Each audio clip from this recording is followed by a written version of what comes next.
Hi. So சரிங்க.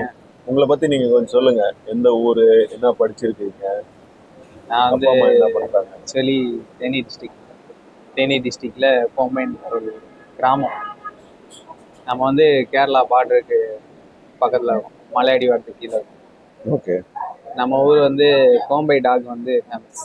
கொம்பை talk கொம்பை டாக்னா கோம்பை சிப்பிப்பாறை மாதிரி டாக்ஸ் இல்லை, அது வந்துட்டு கோம்பை டாக்ஸ்னு ஒரு இனம் இருக்கு. மஸ்லா இருக்குமா, ஒல்லியா இருக்குமா? நார்மலாக ஃபிட்டாக இருக்கும், ரொம்ப ஹைட்டாகவும் இருக்காது, ரொம்ப குட்டையாகவும் இருக்காது. ஓகே. வாய்க்கருப்பு இருக்கும், ஃபுல்லாக பிளாக்காக இருக்கும். முதுகில் பிளாக் கோட் இருக்கும், வாலில் லைட்டாக பிளாக். இதெல்லாம் தான் அது ஒரிஜினல். கேரளானா எவ்வளவு கிலோமீட்டர்ல இருக்கு? கேரளா வந்துட்டு அடிவாரத்துலேருந்து கீழேருந்து மலையில் ஏறினோன்னா ஒரு 45 மினிட்ஸ் கிலோமீட்டர்ஸ்ல. இதே நம்ம சுற்றி பஸ் ரூட் இல்லை, நம்ம அதுக்கு நடந்தே தான் போகணும். இதே நம்ம சுற்றி பஸ் ரூட்டு கேரளா வழி போனோம்னா அது ஒரு எப்படியும் 25-30 கிலோமீட்டர்ஸ் சுற்றி தான் போகணும். கேரளா போய் தான் போக முடியும். 30 கிலோமீட்டர்ஸ் 45 மினிட்ஸ் சேம் தான். ஆமாம். இப்போ வந்துட்டு ரோடு போடுறதுக்கு பேசிட்டு தான். ஓகே. ஷார்ட்கட் நீங்க நடைபாதையில போறத வந்துட்டு ரோட்ல எடுக்கிறதுக்காக இருக்கிறாங்க. ஆமாம் ஆமாம். சீக்கிரமாகவே அங்கே இங்கே கீழே மார்க்கெட் எல்லாமே இருக்கும், சந்தை மாதிரி எல்லாம் இருக்கு. ஓகே. அதெல்லாம் இது பண்ணுறதுக்கு ரோடு மாதிரி போடுறது. ரோடு மாதிரி போட்டாங்கன்னா கொஞ்சம் இங்கே எல்லாமே போயிட்டு சீக்கிரம் வந்துடலாம். சரக்கு, இந்த காய்கறி லோடு ஓகே, எல்லாமே ஈஸியாக போகும்.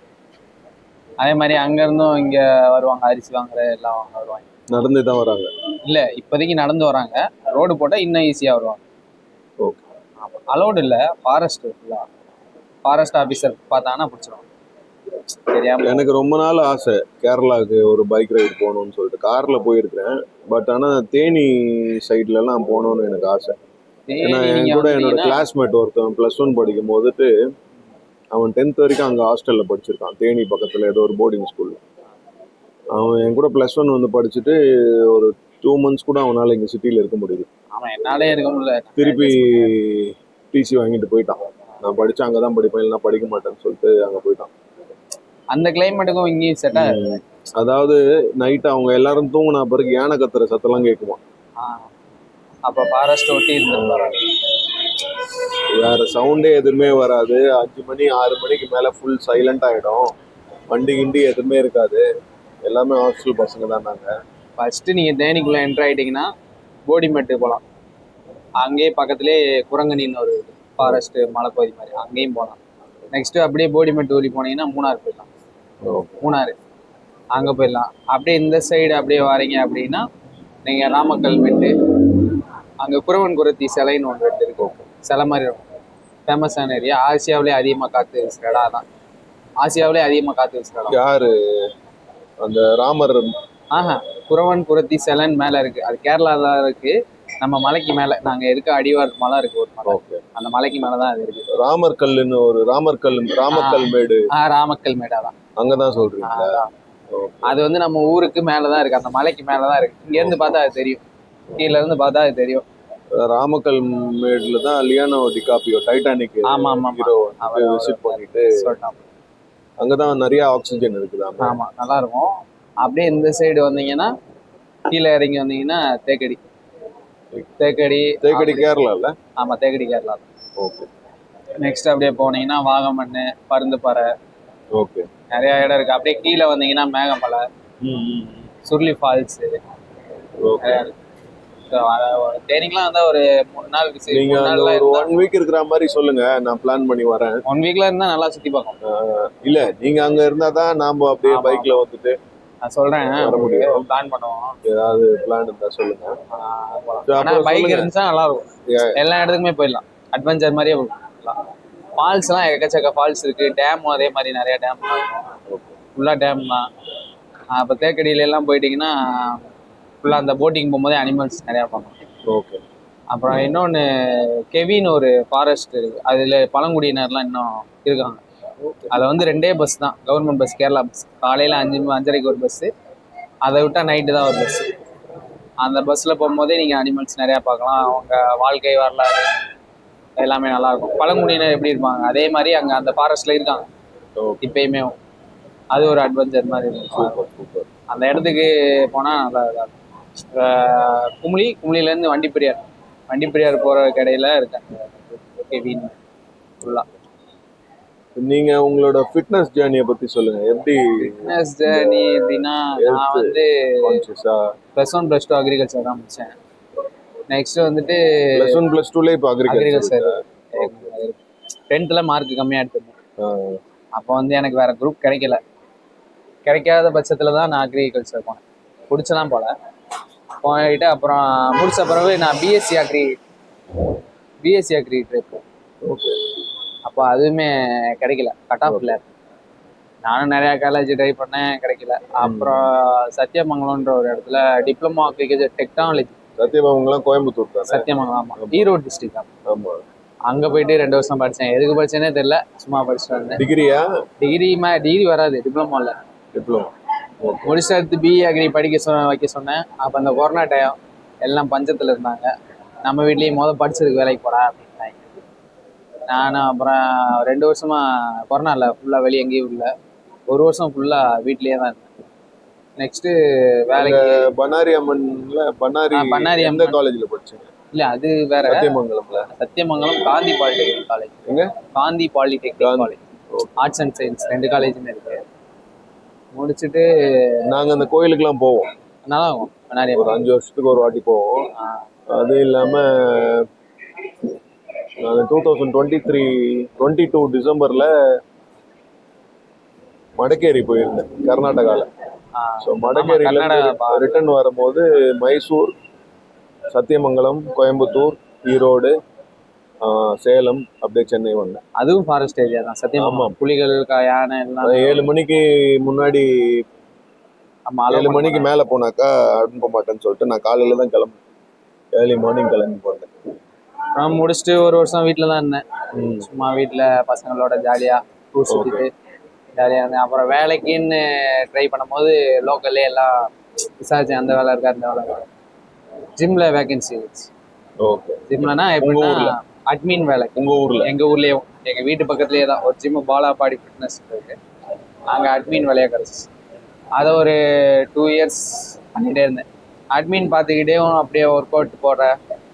அப்படி அதை பற்றி நாலேஜ் நான் யூடியூப்லேயே அந்த அனாட்டமின்னு எப்படி ஒர்க் அவுட் ஃபார்ம் போடணும் அந்த மாதிரி நானாக படிச்சுட்டு ஸ்டடி பண்ணிகிட்டே எழுதிட்டே இருப்பேன். ஸோ அட்மின் வேலை சும்மா தான் உட்காந்துருக்க மாதிரி இருக்கும். அவ்வளோ வாக்கிட்ஸ்லாம் வராது கிராமம்னால. அப்படியே பார்த்துட்டு 10 மணிக்கு க்ளோஸ் ஆயிரும். 10 மணிக்கு இருந்துச்சோடனே கிரிக்கெட் விளாட போயிடும். ஃபுல்லாக காலையில் 10 மணிக்கு முடிஞ்சிடும். அங்கே எப்படின்னா 5:30 to 10 தான். அதுக்கடுத்து க்ளோஸ் ஃபுல்லாக. நெக்ஸ்ட்டு 4:30, 5க்கு தான் ஓப்பன்.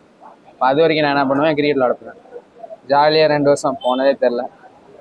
நெக்ஸ்ட்டு அங்கேருந்து புதுசாக ஒரு ட்ரெயினர் வந்தார்.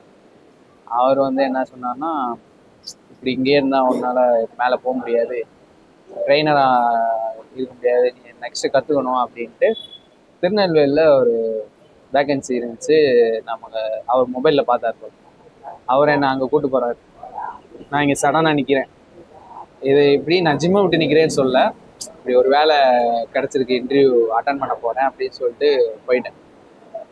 போயிட்டா அங்கே போயிட்டு எல்லாம் ஓகே. அங்கே தங்குற வீடெல்லாம் கொடுத்துட்டாங்க. 14,000 சம்பளம் எனக்கு. பிடிஎல்லாம் அங்கே அவ்வளோவா இல்லை, பர்சனல் ட்ரைனிங்லாம் அவ்வளோதான். 4,500 தான். அதில் சேர் வெறும் 750 தான் கிடைக்கும். பிடி பர்சனல் ட்ரைனிங் எடுத்தீங்கன்னா 1 மந்த் முடியும் போது ஒரு 750 ஒரு ஆளுக்கு கிடைக்கும். ஓகே. அப்படி தான் இருந்துச்சு ஸ்டார்டிங்கில். என் கூட இருந்தவர் என்ன பண்ணார், 1 வீக்லேயே செட் ஆகலான்னு கிளம்பிட்டார் என்னை விட்டு.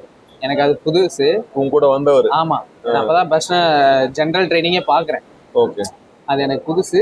அப்படியே நானும் என்ன பண்ணுறேன், இதெல்லாம் விட்டுட்டு வந்துட்டோமே, நம்ம கமிட்மெண்ட் அதிகம் அப்படின்னு சொல்லிட்டு நான் வந்துட்டு பல கடிச்சிட்டு இருக்கேன். அங்கேயும் இருந்தால் அப்படியே கொஞ்சம் கொஞ்சமாக கிளைண்ட்டை புஷ் பண்ணி போட்டு ஒரு 35-40 வரைக்குமே வாங்கிட்டு இருந்தேன் மந்த்லி. நெக்ஸ்ட்டு அங்கே ஒரு 8 மந்த்ஸ் இருந்தேன். நெக்ஸ்ட்டு அங்கே வந்துட்டு ஸ்ட்ரிக்டான ரூல்ஸு. நீங்கள் நிற்கணுன்னா 2 மாதத்துக்கு முன்னாடியே சொல்லணும். ப்ளஸ் உங்களுக்கு சேலரி வராது, அது இது வராது அப்படின்னு சொல்லிட்டு நான் என்ன பண்ணேன், 15 டேஸ் கணக்கில் கொடுப்பாங்கல்ல சில கம்பெனிலாம். அப்புறம் என்ன பண்ணேன், நம்மளுக்கு அதெல்லாம் பண்ணால் நம்ம அடியாயிரும் அப்படின்ட்டு அட்வான்ஸாக ஒரு பேமெண்ட் வாங்கிட்டு இப்போ சடனாக இன்டர்னா எப்படி காலில் அடிபட்டுச்சு அப்படின்னு சொல்லிட்டு என்னால் ஒன்றும் பண்ண முடியல, 3 months என்னால் ரிகவரி ஆகணும் அப்படின்னு நின்ட்டேன். அடுத்து சரி சர்டிஃபிகேஷன் பண்ணுவோம் அப்படின்னு நான் சர்ச் பண்ணேன் யூடியூப். அப்போ தான் இங்கே ஆக்ஃபிட் அகாடமி அந்த மாதிரி எனக்கு கணக்கு தெரிஞ்சு யூடியூப்பில் பார்த்துட்டு விசிட் பண்ணி பேசினேன். ஒருத்தவ சென்னையில் தான் இருக்குனாங்க. நெக்ஸ்ட்டு அதுக்காக தான் நான் சென்னைக்கே வந்தேன். ஃபஸ்ட் டைம் நான் சென்னைக்கு வரேன். ஃபஸ்ட் டைம் அங்கேருந்தே நான் பைக்கில் தான் வரேன், லாங் ட்ராவல். வீட்டில் வந்துட்டு நான் பஸ்ஸில் போகிறேன், வண்டியை நான் பஸ்ஸில் போட்டிருக்கேன், மேலே டாப்பில் கட்டிடுவாங்க, நான் பஸ்ஸில் தான் போகிறேன். ஃபஸ்ட் டைம் சென்னைக்கு வரேன், எனக்கு இது வரைக்கும் வந்ததும் கிடையாது. டாப்பில் போகிறேன் அப்படின்னு சொல்லிட்டு பெட்டியெல்லாம் கட்டிட்டாங்க. இப்போ பின்னாடி பெட்டியெல்லாம் கட்டாச்சு. நான் பஸ் ஸ்டாண்டு கம்பத்தில் போய் ஏற போகிறேன் அப்படின்னு சொல்லிட்டு பெட்டியெல்லாம் கட்டியாச்சு. அப்படியே என்ன பண்ணுறேன், அப்படியே வண்டி எடுத்தவன் தான் காலையில் 6 மணிக்கு நான் கிளம்புறேன். கிளம்பி இங்கே வரேன். இதே வண்டி தான், இந்த ஒரு 3 இடத்துல நிப்பாடினேன் சாப்பிட்றதுக்கு. நெக்ஸ்ட்டு அங்கங்கே ரெஸ்ட் எடுக்க அப்படி நின்றுட்டு ஸ்ட்ரைட்டாக எங்கே வேளச்சேரி வந்துட்டேன். இங்கே வரைக்கும் வந்துட்டேன். ஓகே. மேப் போட்டுக்கிட்டே வந்துட்டேன். கடைசியில் 5% இருக்குது. ஆமாம். அப்புறம் எங்கள் ஊருக்காரங்க தான் மொத்தமாக ஒரு இடத்துல எங்கள் அசோக் பில்லரில் இருக்காங்க. அவங்களுக்கு ஃபோன் போட்டு லொக்கேஷனை வாங்கி அங்கே போய் ஸ்டே பண்ணி அங்கே ஒரு 3 நாள் இருந்தேன். 4வது நாள் எனக்கு கிளாஸ் ஸ்டார்ட் ஆகுது. பேமெண்ட்லாம் பண்ணிட்டேன் முன்னாடியே கோர்ஸ்க்கு. அப்போ கோர்ஸ்க்கு நானும் எல்லாமே அந்த மேப்பு தான். சென்னைக்கு ஃபஸ்ட் டைம்னால நிறையா ரூட்டு மாதிரியெல்லாம் போயிட்டேன். போய் சுற்றி வந்து நிறையா இது பண்ணேன். அப்படியே கோர்ஸு 2 கிளாஸ் கம்ப்ளீட் பண்ணிட்டேன். கம்ப்ளீட் பண்ணாது 3வது நாள் அந்த கோர்ஸில் வந்தவங்க எல்லாம் ஆல்ரெடி ஜிம்மில் மேனேஜர் அப்புறம் ட்ரெயினர் ஆகிறவங்களாம் எனக்கு பார்க்க மாட்டாங்க. அப்புறம் நம்ம ஜிம்மில் பிராட்ஸ் லைஃப் செம்மஞ்சேரியில் வேகன்சி இருக்குது, நீங்கள் வந்து ட்ரை பண்ணு அப்படின்னு சொன்னேன். அங்கே இன்டர்வியூ போகிறேன்.